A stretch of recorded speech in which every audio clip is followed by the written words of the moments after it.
The impact of, question लिख लीजिए, the impact of renaissance and reformation on literature. मेरे ख्याल से क्वेश्चन हम लोग लिखवा दिए थे। Yes sir.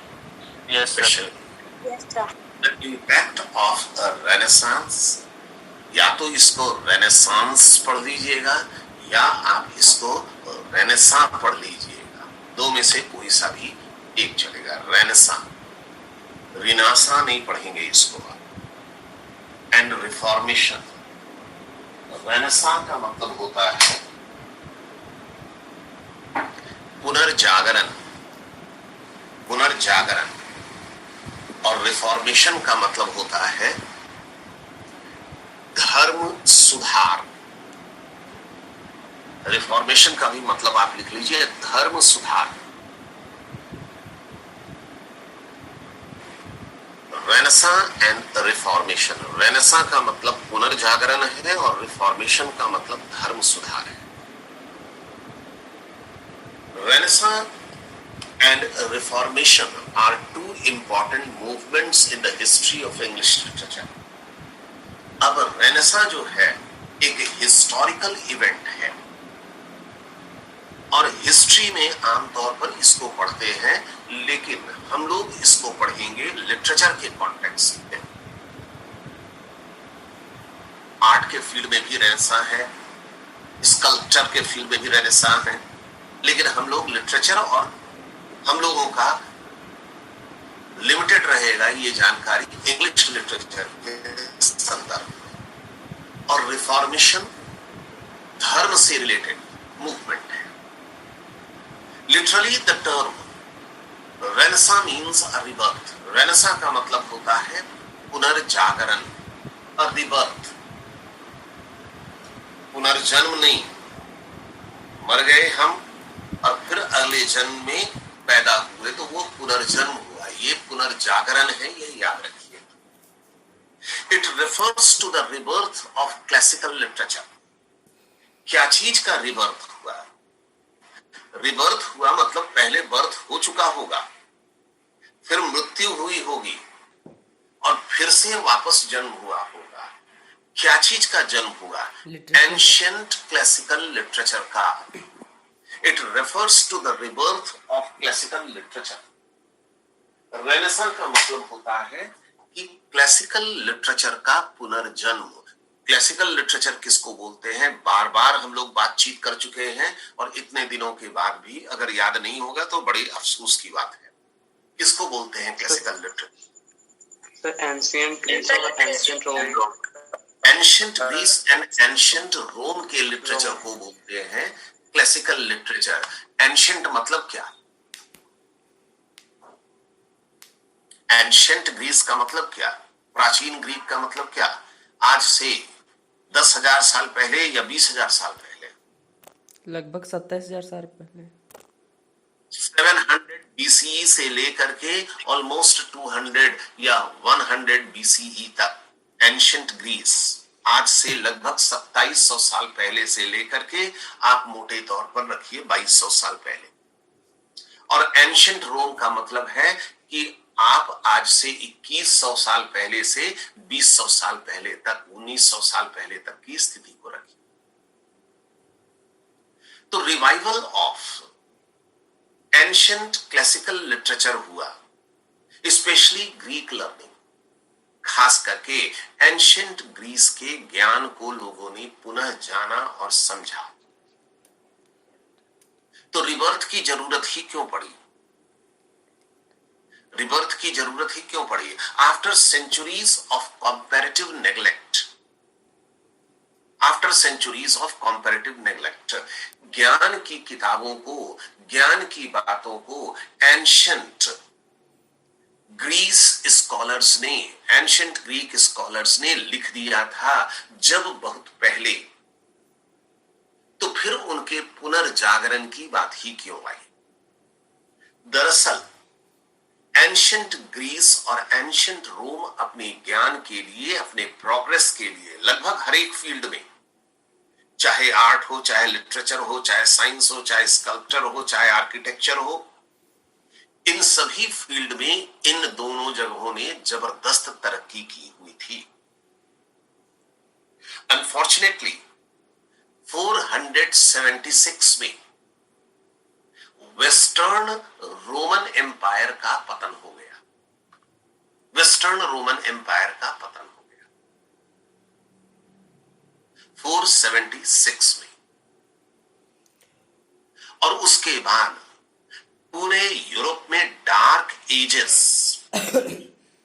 अंधकार के युग का आगमन हो गया। डार्क एजेस, अंधकार का युग। अंधकार के युग का मतलब ये नहीं था कि उस समय लोग लालटेन या मोमबत्ती नहीं जलाते थे। अंधकार के युग का मतलब था अज्ञानता का युग। 476 में after the fall of Western Roman Empire, कहीं पर आप कोने में लिख लीजिए 476 fall of the Western Roman Empire. 476 ईस्वी में रोमन साम्राज्य के पतन के कारण, वेस्टर्न रोमन साम्राज्य के पतन के कारण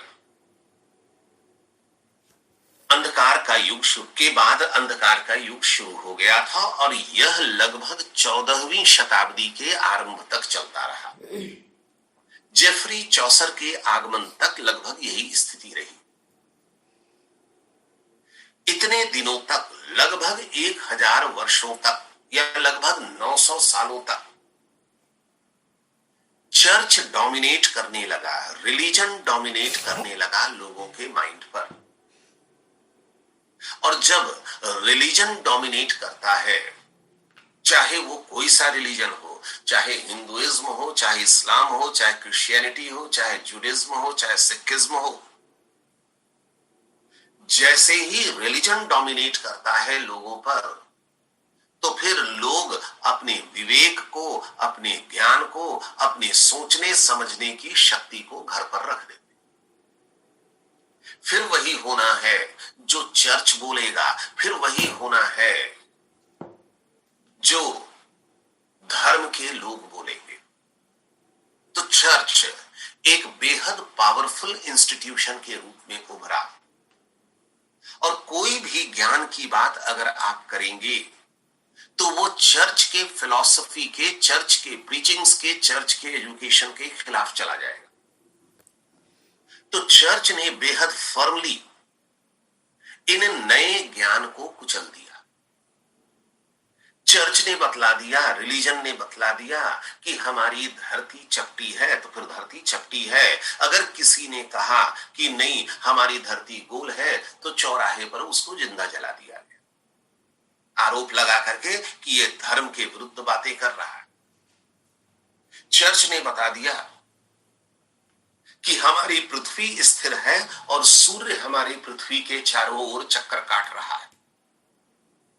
और किसी ने अगर बता दिया, गैलीलियो एंड कोपरनिकस इस फील्ड में थे, उन लोगों ने बता दिया कि नहीं सूर्य स्थिर है और हमारी पृथ्वी उसके चारों ओर चक्कर काट रही है।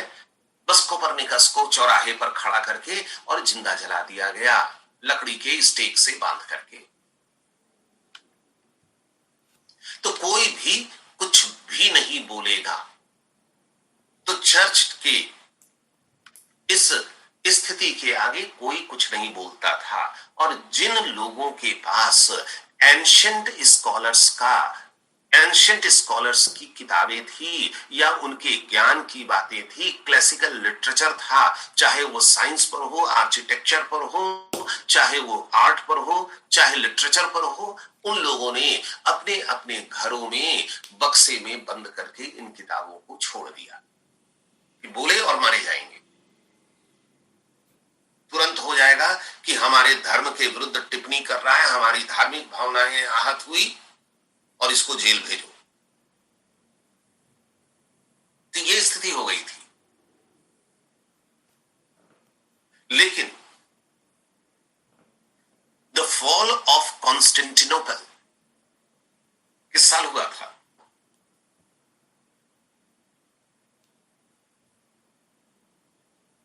फॉल ऑफ कॉन्स्टेंटिनोपल किस साल हुआ था जी? 1453 1453 में। लेकिन 1453 में ऑटोमन टर्क्स ने रोमन साम्राज्य की राजधानी कॉन्स्टेंटिनोपल पर हमला किया। आज की तारीख में उसको बोलते हैं इस्तांबुल, टर्की में है। कॉन्स्टेंटिनोपल पर हमला किया और उस समय के रोमन साम्राज्य का पतन हो गया। ऑटोमन टर्क्स ने मारकाट मचा दी पूरे पूरे रोमन एम्पायर में मारकाट मचा दी, लूटना जलाना ये सारे काम करने लगे। तो जितने स्कॉलर्स थे वे अपनी किताबों को लेकर के भागे पूरे यूरोप के अलग अलग हिस्सों में। तो 1453 के आसपास से ये कार्रवाई शुरू हुई और वो पूरे यूरोप में भागे। और जब ये यूरोप में छितरा गए, स्थिर हो गए, तब इन लोगों ने सुरक्षित माहौल देख करके अपनी किताबों को, अपने ज्ञान की बातों को फिर से बताना शुरू किया लोगों को। इंग्लैंड में ट्रेजेडी उस समय नहीं लिखी जा रही थी, धीरे धीरे शुरुआत हो रही थी। और इन लोगों ने बताया कि ट्रेजेडी तो बहुत पहले से ही लिखा जा रहा था एंशिएंट ग्रीस में, और ये शानदार ट्रेजेडीज के नमूने हैं। सेनेका के ट्रेजेडीज का ट्रांसलेशन हुआ। तो लोगों ने उस छुपे हुए ज्ञान को फिर से जाना। इसी को बोलते हैं पुनर्जागरण। It refers to the rebirth of classical literature का रिबर्थ हुआ, स्पेशली ग्रीक लर्निंग का after centuries of comparative neglects. लगभग 900 सालों के नेग्लेक्ट के बाद 476 में वेस्टर्न रोमन एम्पायर का पतन हुआ, और तब से लेकर के लगभग चौसर के आने तक। और चौसर कब आया? 1340 में। It is interpreted as an intellectual rebirth. इसको कौन सा रिबर्थ बोलते हैं? इंटेलेक्चुअल रिबर्थ, बौद्धिक जागरण बोलते हैं, विच इंट्रोड्यूस्ड ह्यूमनिज्म टू, जिसने ह्यूमनिज्म को इंट्रोड्यूस किया, ह्यूमनिज्म की फिलॉसफी को इंट्रोड्यूस किया। अब ह्यूमनिज्म क्या भला, ये एक बेहद इंपॉर्टेंट चीज है कि रेनेसां में ह्यूमनिज्म वापस आया। अब तक जब तक चर्च का कंट्रोल चल रहा था लोगों के ऊपर, तो सबसे महत्वपूर्ण लोगों के जीवन में क्या था? क्या होगा? रिलीजन। रिलीजन में क्या? चर्च। रिलीजन में क्या? गॉड। सबसे महत्वपूर्ण चीजें यही थी, रिलीजन, चर्च, गॉड। या जो कुछ भी बिशप ने बोल दिया, जो कुछ भी आर्च बिशप ने बोल दिया, जो कुछ भी पोप ने बोल दिया, दैट वाज फाइनल।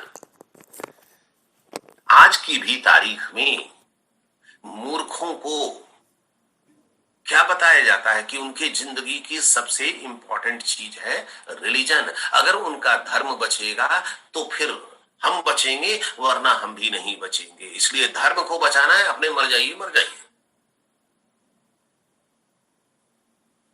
हमारे रिलीजियस गॉड को आहत कर दिया, ऐसा कर दिया, वैसा कर दिया, कार्टून बना दिया, तो फलाना कर दिया। तो ये आज जो एक पर्टिकुलर सेट ऑफ माइंडसेट के लोग हैं, वो आज भी यही करते हैं।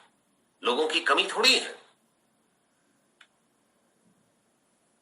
तो लेकिन ह्यूमनिज्म अब आ गया, यानी अब रेनेसां के बाद सबसे महत्वपूर्ण अगर कुछ हुआ तो वह हो गए इंसान। तमाम सोच के केंद्र में अब इंसान हो गया। इंसान के द्वारा किया जाने वाला अचीवमेंट, उसके द्वारा किया जाने वाला आविष्कार, उसके द्वारा किया जाने वाला अच्छा काम, जरूरत थी कि उसको अप्रिशिएट किया जाए। गॉड, अगर हम रहेंगे तो गॉड होगा। खुदा हमसे है, हम खुदा से हैं या नहीं है पता नहीं, लेकिन हम ही नहीं रहेंगे तो खुदा का नाम लेने वाला कौन रहेगा? तो अब इंसान सबसे इंपॉर्टेंट हो गए। It was an effort of the individual to free himself from the rigid institutions of Middle Ages. इस युग में 1453 के बाद लोगों ने कोशिश शुरू की अपने आप को मिडिल एजेस के कठोरतम संस्थानों से मुक्त कराने का। तो मिडिल एजेस कब से कब तक आपको बता चुके हैं। कब से कब तक? हम भी भूल जाते हैं बीच बीच में, तो बता दीजिएगा। 1476 से लेकर के और till the beginning of 14th century, 14th century के शुरुआत तक, ठीक है, याद रहेगा, 14th सेंचुरी के शुरुआत तक, 476 ईस्वी से लेकर के और 14वीं ईस्वी के शुरुआत तक, तो आप 1299 मान लीजिए। 1299, ऐसा तो नहीं ना है कि फलाना तारीख आज से मूर्ख हो गए और फलाना तारीख आज से विद्वान हो गए, ऐसा तो होता नहीं है। और कौन सा रिजिड इंस्टीट्यूशन था मिडिल एजेस का? कौन सी संस्थान थी मिडिल एजेस की जो लोगों के दिलो दिमाग पर हावी था? Catholic church sir. Catholic church, तो उसी को बोलते हैं rigid institution, rigid institution, religious institution, rigid religious institution. तो इससे लोगों ने अपने आप को मुक्त करना शुरू किया कि अब हम रिलीजन की बात नहीं मानेंगे। फ्यूडलिज्म से फ्री होने लगे। जब हम लोग चौसर पढ़ रहे थे, 14th सेंचुरी का सोशल पॉलिटिकल कंडीशंस पढ़ रहे थे, उस समय भी ये फ्यूडलिज्म टर्म आया था। फ्यूडलिज्म मतलब जमीन पर फ्यूडल लॉर्ड्स का, जमींदारों का कब्जा था और लोग उस पर किसानी का काम करते थे, उनकी मर्जी पर निर्भर थे। तो वो फ्यूडलिज्म अब धीरे धीरे कम होने लगा, डिसइंटीग्रेट होने लगा। फंडामेंटलिज्म, रूढ़िवादिता खत्म होने लगी। रूढ़िवादिता किसको बोलते हैं? लकीर का फकीर बने रहना, कि जो चर्च ने बता दिया बस हम उसी को मानेंगे, अपना दिमाग नहीं लगाना है,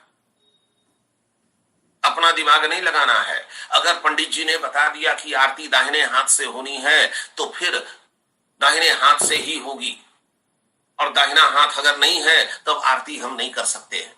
यह है फंडामेंटलिज्म। अपने से नहीं पढ़ना, अपने से नहीं जानना, अपने से नहीं सीखना। फंडामेंटलिज्म एंड चर्च के कंट्रोल से मुक्त होने लगे। The individual asserted his right to live. अब जो इंडिविजुअल था यानी हम और आप थे, जो लोग थे उस समय के। याद रखिए, ऊपर में 2 लाइन ऊपर में ह्यूमनिज्म टर्म आया है कि अब ईश्वर और चर्च महत्वपूर्ण नहीं रहा था, अब महत्वपूर्ण थे इंसान। तो इंडिविजुअल जो था, asserted his right to live, उसने अब ये कहना शुरू किया कि मुझे जीने का हक है, मैं जैसे चाहूं स्वतंत्र रूप से जी सकता हूं, मैं सोच सकता हूं, कोई जरूरी नहीं है कि मैं चर्च के तरीके से ही सोचूं। टू थिंक, मैं सोचने के लिए फ्री हूं। To express himself in the way he deems fit, और अपने आप को मैं अभिव्यक्त करूं जैसा मैं चाहूं। कोई जरूर, जैसा चर्च मुझको बोले वैसा करने की मुझे कोई जरूरत है, मुझे जो दिल करेगा वो मैं करूंगा। चर्च ने बता दिया कि नहीं, ड्रामा खराब है तो ड्रामा को छोड़ दें, ऐसी कोई बात नहीं थी। हमको मन करेगा तो ड्रामा करेंगे, हमको मन करेगा तो मूर्ति बनाएंगे, हमको मन करेगा तो बुत परस्ती करेंगे, हमको मन करेगा तो हम चर्च नहीं जाएंगे, हमको मन करेगा तो अपने से पढ़ेंगे हम बाइबल। तो जो इच्छा है वो करने की। पहले तो चर्च से पूछ करके सांस लेना और चर्च से पूछ करके सांस छोड़ना। The Renaissance in England covers a long span of time. Renaissance England में लंबा वक्त लिया। That is from about 1515 से 1625, लगभग 1515 से 1625 तक, इतना साल, लगभग 110 साल तक चलता रहा रेनेसां इंग्लैंड में। रेनेसां की शुरुआत कब हो गई थी बतलाइए? 1450 चौसर के आने पे। किसके आने पे? चौसर। रेनेसां की शुरुआत हो गई थी 1453 से। फॉल ऑफ कॉन्स्टेंटिनोपल से But sir, लगभग वहां से शुरू हुई थी। 1453 से जब स्कॉलर्स कॉन्स्टेंटिनोपल को छोड़ करके यूरोप के अलग अलग हिस्सों में पहुंचे तो उन्हें पहुंचने में वक्त लगा होगा। किस रास्ते आए होंगे? या तो पैदल आए होंगे, समुद्री या शिप से आए होंगे, घोड़े पर आए होंगे, रास्ते में कहीं पर 1 साल रुक गए, कहीं पर 2 साल रुक गए, देखे कि सुरक्षित माहौल नहीं है, फिर आगे बढ़ गए। तो it must have taken time to them. उन्हें इंग्लैंड पहुंचते पहुंचते टाइम लगा। शुरुआत तो 1453 में हो गई थी, इंग्लैंड में कब हुआ? तो उन्हें इंग्लैंड पहुंचते पहुंचते टाइम लगा होगा। इंग्लैंड में भी आते आते उन्होंने अपना बक्सा खोल करके किताब निकाल दिया होगा कि देखिए बाबू, फलाना फलाना किताब है मेरे पास। ये किया होगा। नो सर, धीरे धीरे ट्रेंड हुआ कि आप सुरक्षित माहौल का इंतजार करते हैं, आप इंतजार करते हैं कि यहाँ के लोग पढ़ाने वाले हैं या नहीं है। उसके बाद जब उन लोगों ने सुरक्षित माहौल देख लिया, तब उनके पास जो किताबें थी या जो कुछ भी था या जो कुछ भी ज्ञान था, कोई जरूरी नहीं कि किताबें ही हो, तब उन लोगों ने इंग्लैंड के लोगों को बताना शुरू किया। और अगर इंग्लैंड वाले नए ज्ञान के प्रति उत्सुक नहीं रहते तो क्या करते? किताब का पन्ना फाड़ करके उसमें चिनिया बादाम बेचते कि अरे वाह, कागज हम खोज ही रहे थे चिनिया बादाम बेचने के लिए। तुरंत किताब से पन्ना फाड़े और चिनिया बादाम बेचना शुरू करते। जिस किताब को आप पढ़ते हैं वही किताब ना मूंगफली बेचने वाले के पास रहता है, चनाचूर बेचने वाले के पास क्या चीज रहता है? वही वाला सर, वही वाला रहता है। तो आपको उसमें ज्ञान समझ में आता है और चनाचूर बेचने वाले को उसको लगता है कि चलो इसमें चनाचूर बेच लेंगे। तो जब इन स्कॉलर्स ने सुरक्षित माहौल देखा तब इन्होंने अपनी किताबें निकालनी शुरू की। और ऐसा करते करते लगभग 1515 हो गया। कोई जरूरी नहीं है कि 1515 ही हो गया होगा, हो सकता है कि 1510 में ही शुरुआत हो गई हो सकता है 1505 में ही शुरुआत हो गई हो सकता है कि 1490 में ही शुरुआत हो गई हो। तो 1515 से 1625 की क्या बात है?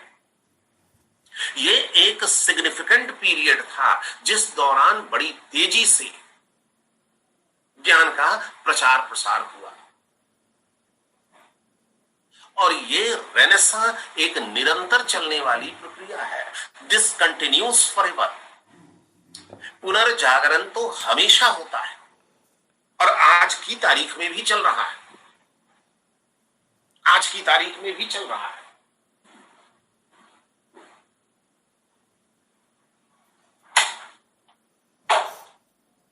हम और आप सभी रेनेसां के दौर से गुजर रहे हैं। नई नई जानकारियां आपको मिलती है, आप उसको सहेजते हैं और कुछ लोग अपना व्हाट्सएप में लगे हुए रहते हैं। तो मूर्खों की कमी नहीं है। आज आप अपने से रामायण और महाभारत और गीता और कुरान और बाइबल पढ़ करके समझने की कोशिश करते हैं। कुछ लोग जो पंडित जी बता दिए वही फाइनल है। बहोरनपुर में, हजारीबाग के बहोरनपुर में क्या हुआ?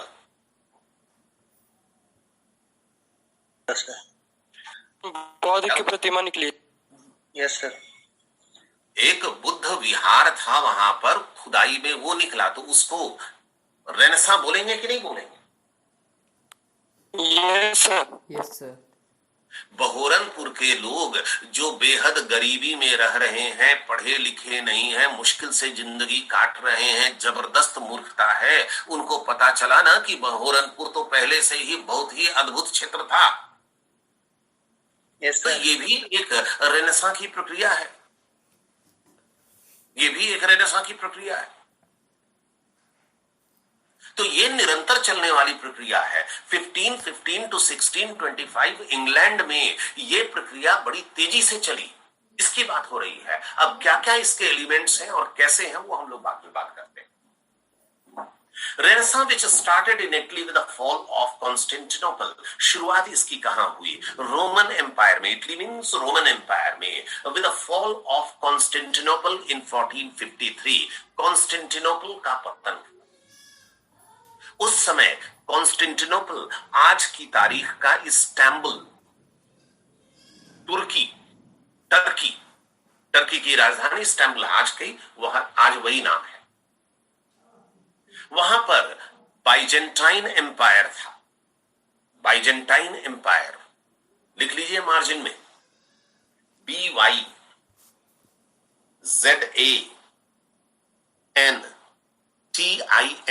Byzantine Empire, EMPIRE। Byzantine Empire की राजधानी थी कॉन्स्टेंटिनोपल, जहां का राजा था emperor Constantine, emperor Constantine the 11th। उतना नाम लिखने की जरूरत नहीं है। उस पर ऑटोमन टर्क्स ने हमला किया। ऑटोमन साम्राज्य के तुर्की सिपाहियों ने उस पर हमला किया। किसके नेतृत्व में? सुल्तान मोहम्मद II के नेतृत्व में। इतना भी जानने की जरूरत नहीं है। और वहां पर कब्जा कर लिया। ये मुस्लिम आर्मी जो थी, मार काट लूट में यकीन करती थी एंड फोर्सफुल कन्वर्शन में यकीन करती थी, जबरदस्ती धर्म परिवर्तन में यकीन करती थी। तो लोग यहां रहेंगे कि भागेंगे? भागेंगे। तो यहां से भागना शुरू किया लोगों ने और पूरे यूरोप में फैल गए। जिसको जहां सुविधा मिली वहां चले गए। Renaissance, which started in Italy with the fall of Constantinople in 1453 AD, spread rapidly. बड़ी तेजी से आसपास के यूरोपियन कंट्रीज में फैला, but reached England in the beginning of the 16th century. लेकिन रेनेसां जो है वह इंग्लैंड में पहुंचते पहुंचते 1515 हो गया। 16वीं शताब्दी की शुरुआत तक पहुंचा, थोड़ा देर से पहुंचा। The Renaissance or the revival of learning developed a new conception of man and human life. अब रेनेसां ने एक नया कंसेप्शन डेवलप किया और वो कंसेप्शन कहला रहा था ह्यूमनिज्म, यानी मैन और ह्यूमन लाइफ ज्यादा इंपॉर्टेंट है। ईश्वर या धर्म या चर्च उतना महत्वपूर्ण नहीं है। थोड़ी देर में अगर लिंक किसी वजह से टूट जाएगा तो रिकनेक्ट होइएगा। हम लोग 25 आदमी हैं तो लगभग सब कोई तो आ ही गए। तो अब मैन सेंटर में आ गया। मैन सेंटर में आ गया। These movements influenced the literature of England. In movement से लिटरेचर ऑफ इंग्लैंड प्रभावित हुआ very much, and their effect on the development of poetry, poetry पर, ड्रामा पर, प्रोज रोमांसेस पर, क्रिटिसिज्म पर, प्रोज एसेज पर इसका फर्क बड़ा ही प्रभाव जो था वह जबरदस्त पड़ा, जबरदस्त प्रभाव पड़ा। हम तो नमूना आपको बता दिए थे कि इंग्लैंड में ट्रेजेडी की शुरुआत हो रही थी, ट्रेजेडी लिखने की शुरुआत हो रही थी। उसी समय ट्रांसलेशन छपा सेनेका के ट्रेजेडीज का,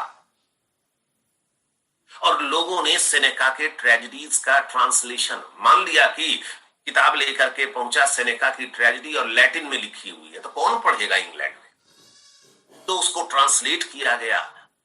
ट्रांसलेट करने में 2, 4, 5 साल लगा होगा, और जब वो इंग्लिश में पब्लिश हुआ तो लोगों ने पसंद किया, बोला कि इंग्लैंड की तो ट्रेजेडी घटिया है, यही ट्रेजेडी बेस्ट है, इसी की नकल करो। तो इस तरह से प्रभाव डाला। The Reformation also began to be effective at about the same time in England. लगभग इसी समय रिफॉर्मेशन की भी शुरुआत इंग्लैंड में हो गई थी। लगभग यही समय था जब रिफॉर्मेशन की भी शुरुआत हो गई थी। रिफॉर्मेशन धर्म सुधार आंदोलन है।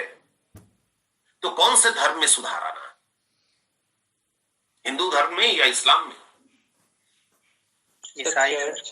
ईसाई। क्रिश्चियनिटी में। क्रिश्चियनिटी में, ईसाइयत में, इंग्लैंड में न हिंदू धर्म था न इस्लाम था।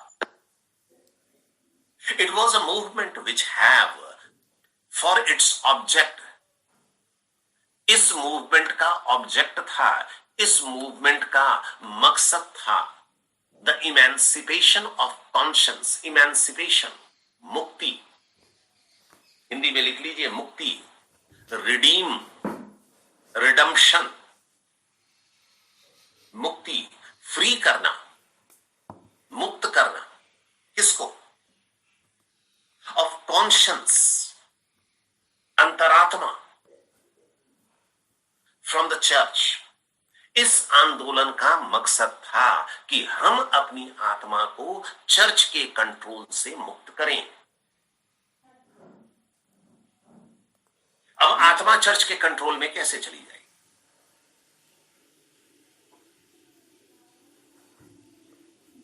पूरे रामनवमी के दौरान आपकी आत्मा धर्म के कंट्रोल में रहती है, हाथ में तलवार, लाठी, डंडा ले लेते हैं और सड़क पर घूमते रहते हैं कि हिंदू धर्म का उत्थान आज ही कर देना है। तो उनकी अंतरात्मा गिरवी पड़ी हुई है, कंट्रोल में है धर्म के। आपके व्हाट्सएप का डीपी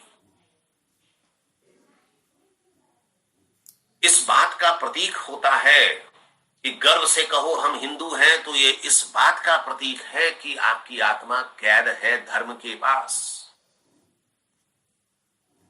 आप अपने व्हाट्सएप में डीपी लगाते हैं अपने धर्म के लिए कि बस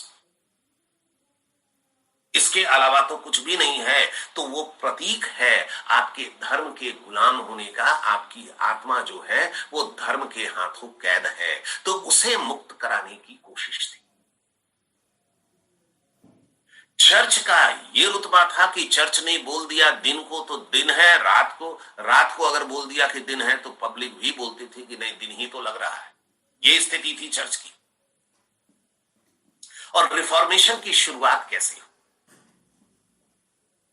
और ऐसा था क्यों? सबसे इंपॉर्टेंट चीज कि धर्म का इतना कंट्रोल था क्यों? बाइबल जो थी वह लिखी हुई थी हेब्रू भाषा में, और बाद में बाइबल को लैटिन भाषा में भी लिखा गया।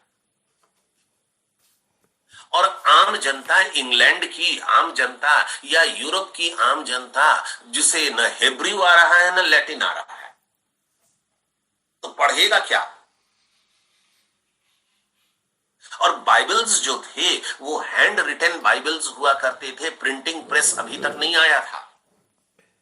हैंड रिटन बाइबल्स हुआ करते थे। 4 पन्ना इस चर्च में है, हजारीबाग के चर्च में, और 4 पन्ना रांची के चर्च में। संडे को लोग पहुंचे चर्च में तो 1 पन्ना पढ़ करके सुना दिया, फिर उस पन्ना को पहुंचा दिया रांची के चर्च में, और रांची के चर्च से फिर दूसरा पन्ना लेकर के चला आया यहां, फिर अगले संडे उसको सुना दिया। किस भाषा में? इंग्लिश, लैटिन में या हेब्रू में। और आम जनता को न एक शब्द लैटिन आ रही है न एक शब्द हेब्रू आ रही है। आपको संस्कृत में सत्यनारायण कथा सुना दिया जाए तो क्या होगा? गुड़ गोबर हो जाएगा। सुनते रहेंगे सर, भाग जाइएगा, नहीं आएगा, समझना आना नहीं है। और उसके बाद पंडित जी जो समझा दिए, संस्कृत में एक श्लोक बोले, इसका मतलब ये निकलता है। अरे संस्कृत आपको आएगी तब ना मतलब आप जानिएगा। कुरान की 4 आयतों को पढ़ दिया और उसके बाद मौलाना ने बता दिया कि इसका मतलब ये है, माथा ठोकते रहिए। लैटिन में पढ़ दिया बाइबल की लाइन और बता दिया कि यहां पर प्रभु यीशु ने ये कहा है। अब सही कहा कि कहीं गलत कहा, कौन जान रहा है? तो ये दुर्दशा थी। तो ये कोशिश थी, रिफॉर्मेशन जो मूवमेंट था, ये कोशिश थी कि हमारी आत्मा जो चर्च के हाथों कैद है उसको चर्च की कैद से मुक्त कराना। हम अपने से सोचें, हम अपने से पढ़ें, हम अपने से इंटरप्रेट करें, उसकी व्याख्या करें, उसको जानें, समझें। यहीं पर डिस्कनेक्ट कर रहे हैं, इमीडिएटली कनेक्ट होइए। डिस्कनेक्ट कर रहे हैं, इमीडिएटली कनेक्ट होइए। जर्मनी, इसकी शुरुआत जर्मनी में हुई। रिफॉर्मेशन की शुरुआत जो थी वह जर्मनी में। अब रिफॉर्मेशन के शुरुआत की वजह क्या थी? सबसे महत्वपूर्ण वजह कि जो ज्ञान चर्च दे रहा था वो ज्ञान आप खुद से हासिल कीजिए, वो ज्ञान आप खुद से हासिल कीजिए।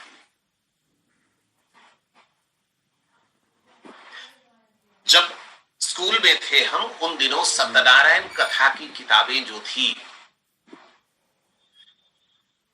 पंडित जी के पास ही हुआ करती थी, आम जन के पास नहीं हुआ करती थी। और जो खरीदने की इच्छा रखता था, कभी बनारस गया तो वहां पर ये किताबें मिल जाया करती थी और संस्कृत में मिलती थी, तो किसी को कुछ समझ में आता नहीं था।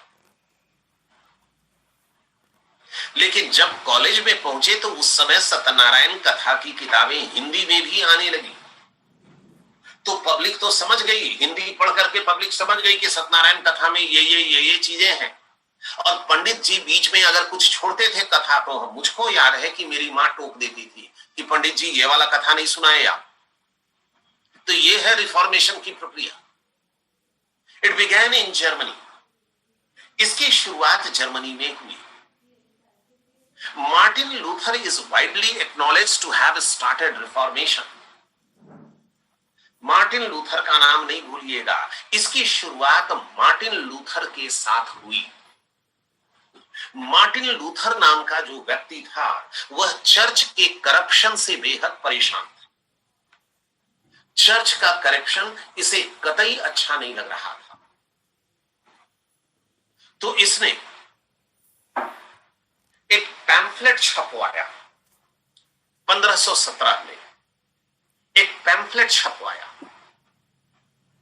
1517 में, और उस पैम्फलेट का नाम था, पैम्फलेट शब्द आपको नहीं समझ में आता है तो उसने एक पोस्टर छपवाया या उसने एक हैंडबिल छपवाया, नहीं समझ में आता, चलिए एक पत्रिका छपवा दी 1517 में।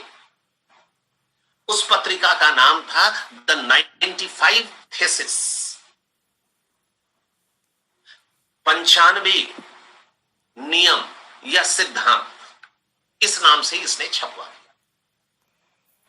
और इसको चर्च के दीवार पर, चर्च के दरवाजे पर जाकर के चिपका दिया, जिसमें चर्च में व्याप्त बुराइयों के बारे में लिखा हुआ था और क्या होना चाहिए था ये लिखा हुआ था। He attacked the power of the church, और अपने इस पैम्फलेट के माध्यम से इसने चर्च के केंद्रित शक्तियों पर प्रहार किया और पोप के आदेशों पर प्रहार किया, particularly against the practices like the selling of indulgence. Church के करप्शन पर प्रहार किया, खास करके चर्च के द्वारा अपनाई जाने वाले तौर तरीकों के बारे में। उनमें से एक तौर तरीका था सेलिंग ऑफ इंडल्जेंसेस। अब क्या बला है ये, इस पर बात करते हैं। चर्च बेहद पावरफुल हो गया था और चर्च में क्या होना चाहिए, चर्च को 3 बुराइयों से बचना चाहिए। किसी भी धार्मिक व्यक्ति को, किसी भी धार्मिक संस्था को 3 चीजों से बचना चाहिए। कौन कौन सी 3 चीजें?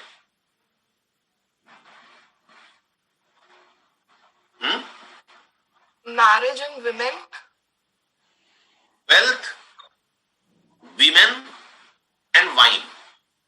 3 W's, 3 चीज से धार्मिक लोगों को बचना चाहिए। वेल्थ, धन का संग्रह न करें, वाइन, शराब या नशे से बचें, और विमेन। कैथोलिक चर्च का एक स्वेरिंग होता है जिसमें कैथोलिक चर्च के पादरी बोलते हैं कि हम आजन्म अविवाहित रहेंगे। तो 3 चीज से बचना था और कैथोलिक चर्च के पास यही 3 चीज थे, बस सारा ध्यान इनका इन्हीं 3 चीज पर था, बाकी किसी चीज से कोई मतलब नहीं था। करप्शन की इंतहा थी। आज भी अगर सबसे रिचेस्ट रिलीजियस इंस्टीट्यूशन अगर कोई है तो वह न मस्जिद हरम है और न भारत का कोई मंदिर है, न कोई और कुछ है। ये कैथोलिक चर्चेज आज भी रिचेस्ट इंस्टीट्यूशंस हैं। दौलत एकत्रित करना, कौन राजा बनेगा और कौन मंत्री बनेगा, ये चर्च तय कर रहे थे। शराब और विमेन, जितनी बुराइयां थी चर्च में, वो तमाम आ चुकी थी। तो इसके विरोध में मार्टिन लूथर ने एक पैम्फलेट छपवाया जिसका नाम था द 95 थेसिस, जिसमें उसने 95 बातों का जिक्र किया जो चर्च में गलत हो रहा था और जिसमें सुधार आनी चाहिए थी। और उसने जाकर के चर्च के दीवार पर छपवा दिया ताकि जो लोग संडे को चर्च में आए उसे पढ़ें। पादरी लोग क्या कर रहे थे? सेलिंग ऑफ इंडल्जेंसेस बेच रहे थे। एक सर्टिफिकेट देते थे कि 2 लाख रुपया हमको दो, हम तुमको एक सर्टिफिकेट देते हैं, मरने के बाद स्वर्ग में वो सर्टिफिकेट दिखा देना, तुमको वहां पर एंट्री मिल जाएगी। ये संभव था क्या? No sir. वो नहीं था। लेकिन चर्च जो थे वो इस तरह के सर्टिफिकेट्स बेच रहे थे। कोई गया दुनिया भर का पाप करके चर्च में जाकर के 50,000 रुपया दे दिया, चर्च वाला लिख दिया कि इन्होंने कोई पाप नहीं किया है, इनका पुराना पाप माफ कर दिया जाता है। हो गया। सारी जिंदगी दारू पिए, महिलाओं के साथ सोए, चर्च में जाकर के दान किए, चर्च में पादरी ने लिख दिया। और चर्च में दान क्या किए? पादरी को पैसा दे दिए, पादरी ने लिख करके सर्टिफिकेट दे दिया कि इनको सीधा स्वर्ग भेजा जाए। तो इन चीजों का उसने विरोध किया। This movement produced a moral reaction against the worldly spirit of renaissance. तो क्या सारे लोग समझ गए इन बातों को? कुछ लोगों ने तो समझा मार्टिन लूथर की बातों को, और कुछ लोग मार्टिन लूथर के बातों के साथ हो गए। इस आंदोलन ने, रिफॉर्मेशन आंदोलन ने रेनेसां के भाव के विरुद्ध काम किया। अब रेनेसां क्या था? वापस चलिए। रेनेसां के दौरान लोग नई नई चीजें जान रहे थे, नया नया ज्ञान जान रहे थे, नया भोजन, नई शराब, दौलत, दूसरे देशों पर कब्जा करना, दूसरे देशों की यात्रा करना। तो ये वर्ल्डली स्पिरिट लोगों में आ रहा था। जिस दिन आपको ज्ञान हो जाएगा कि स्वर्ग नर्क कुछ नहीं है और जितना पैसा इकट्ठा किए हैं कहीं स्वर्ग नहीं जाएगा, मेरा सारा अपना मौज मस्ती में उड़ा दीजिएगा, तो ये भी था रेनेसां स्पिरिट। तो इसने रेनेसां स्पिरिट पर भी चर्चा की कि पादरियों में जो रेनेसां स्पिरिट है कि दारू पी रहे हैं और महिलाओं के साथ संबंध रख रहे हैं, कौन राजा बनेगा, कौन मंत्री बनेगा, इस पर चर्चा कर रहे हैं, दौलत इकट्ठा कर रहे हैं, इसके अगेंस्ट लोगों ने रिएक्ट करना शुरू किया। However, in the long run, लेकिन लंबे समय में it ushered in an era of religious liberty and freedom of thought। लेकिन 10, 20, 30 सालों में रिफॉर्मेशन मूवमेंट से लोगों में स्वतंत्र रूप से धर्म के विषय पर सोचने की क्षमता डेवलप हुई। अब लोग खुद किताब पढ़ रहे थे, लोग खुद अंग्रेजी भाषा में किताबों को पढ़ रहे थे, बाइबल को पढ़ रहे थे, ट्रांसलेशन शुरू हो गया था बाइबल का। तो लोग खुद से पढ़ने लगे और खुद से समझने लगे। रिलीजियस लिबर्टी हुई। उनको मन किया तो संडे को चर्च गए और मन नहीं किया तो संडे को चर्च नहीं गए। मन किया तो वो धर्म की बात माने, मन किया तो धर्म की बात नहीं माने। पता चल गया उनको कि पादरी झूठ बोलते हैं, गलत बोलते हैं। इस तरह से वो स्वतंत्र रूप से सोचना शुरू किया। किसी पर से तो धर्म का असर खत्म हुआ होगा, तब ना पता चला कि पृथ्वी गोल है, वरना पृथ्वी तो चपटी थी। किसी को तो पता चला कि नहीं, सूर्य स्थिर है और पृथ्वी चक्कर काटती है, तब तो पता चला। धर्म ने तो बता दिया था कि पृथ्वी स्थिर है और सूर्य चारों ओर चक्कर काटता है। तो लोगों ने स्वतंत्र रूप से सोचना शुरू किया।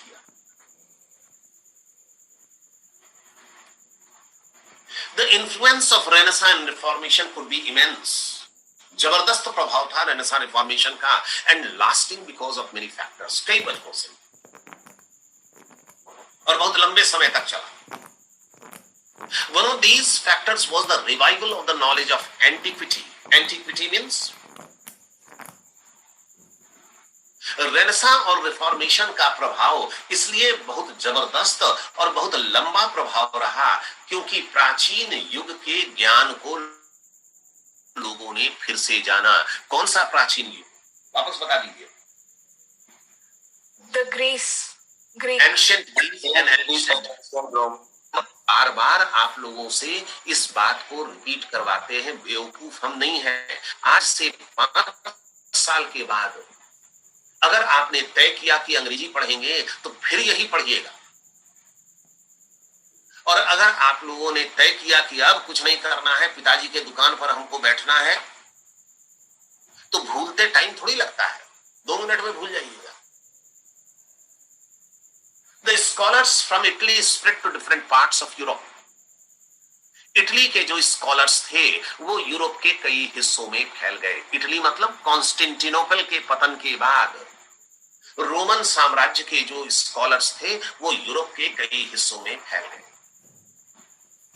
साथ में उनके क्या था, with the manuscripts of Greek philosophers, और साथ में उनके था महान ग्रीक फिलोसोफर्स की किताबें।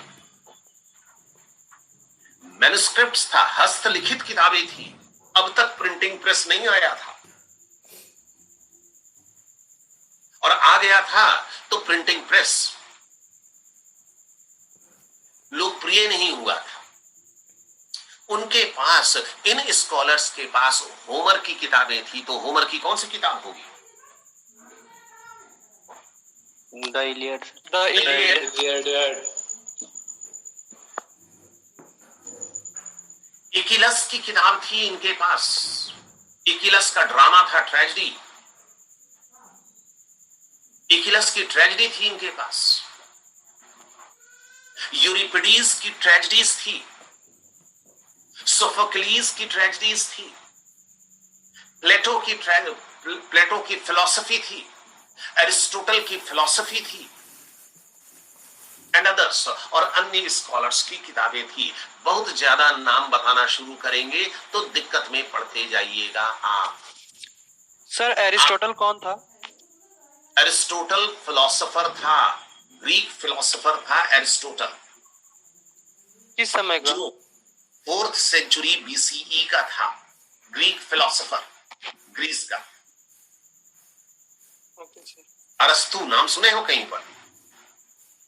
Yes sir. Yes sir. दार्शनिक अरस्तु, वही था एरिस्टोटल। सोक्रेटिस का नाम सुने हो? यस सर सुकरात का नाम सुने हो? Yes sir. तो सोक्रेटिस उसको बोलते थे। प्लेटो, ये प्लेटो का भी नाम सुने हैं सर। तो बस अभी फिलहाल नाम सुनिए, नहीं तो फिर दिमाग खराब हो जाएगा। आगे सब Okay, sir. चर्चा करनी होगी बार बार। तो इन फिलोसोफर्स की हस्तलिखित किताबें थी। हम जो बार बार बोल रहे हैं कि बक्सा में बंद किए हुए थे, बक्सा में बंद किए हुए थे, तो सचमुच में टिन का बक्सा नहीं था। इन लोगों ने अपने पास सुरक्षित रखा हुआ था। इसको लेकर के ये पूरे यूरोप में भागे, इंग्लैंड पहुंचे, और इंग्लैंड में जब माहौल अनुकूल हुआ तो इन लोगों ने अपनी किताबों को निकालना शुरू किया, जो किस भाषा में लिखे हुए थे, ग्रीक में लिखे हुए थे या लैटिन में लिखे हुए थे। तो इंग्लैंड के लोग तो नहीं पढ़ पाएंगे, तो ट्रांसलेशन शुरू हुआ इन किताबों का। दिस रिवाइव्ड, और जब ट्रांसलेशन होकर के किताबें छपी, तब तक प्रिंटिंग प्रेस आ गया। जब ट्रांसलेशन होकर के किताबें छपी तो लोगों को बड़ा अच्छा लगा।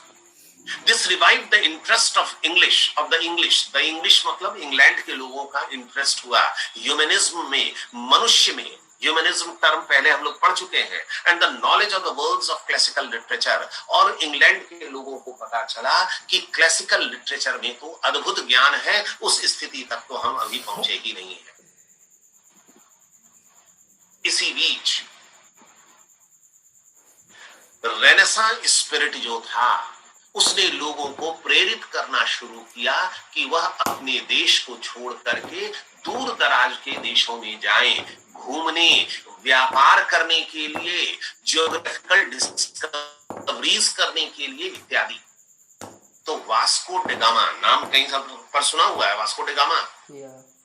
Yes sir. Yes sir. Sir किस देश का था? इंडिया का सी रूट देने वाला एक यूरोपियन पोर्तुगल। इंडिया का खोज किया था। इंडिया किस का खोज देश नहीं का किया था, इंडियन सी रूट का खोज किया था। फिर अनर्गल बात कर रहे हो, हम 5वीं बार बोल रहे हैं किस देश का था? सर यूरोपियन कंट्री का था, पोर्तुगल से आया था। पोर्तुगीज था। वास्को डिगामा समुद्री यात्रा शुरू किया and circumnavigated the Cape of Good Hope, और केप ऑफ गुड होप का चक्कर काटते हुए भारत पहुंचा। भारत में कहां पहुंचा था? Goa. Sir Calicut sir. Karnataka. And Columbus. कौन सा कोलंबस? कॉलेज वाला कोलंबस? नो सर, ये एक अमेरिका का खोज किया था सर, सी रूट का खोज किया था। कोलंबस कहां का था? वो भी निकला था यूरोप से। कोलंबस भी पुर्तगीज था। Yes sir. Christopher Columbus Portuguese था कि स्पेनिश था जी? Sir, he was Italian, I guess. Italian. He was Italian था। Christopher Columbus discovered new world.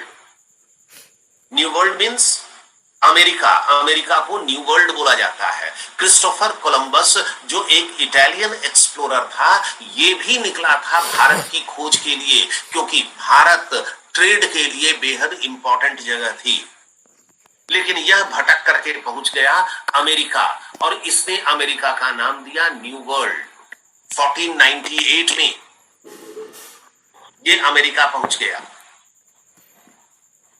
तो ये सारी चीजें, नई खोज की प्रवृत्ति, यात्रा की प्रवृत्ति, विश्व के दूसरे भूभाग को जानने की प्रवृत्ति डेवलप होने लगी।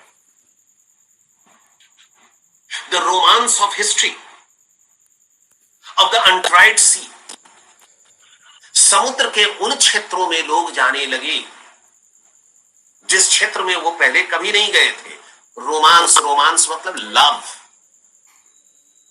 समुद्री यात्रा के प्रति लोगों के मन में प्रेम का भाव था, और दूर दराज के क्षेत्रों में जाने लगे, नई चीजों को जानने लगे।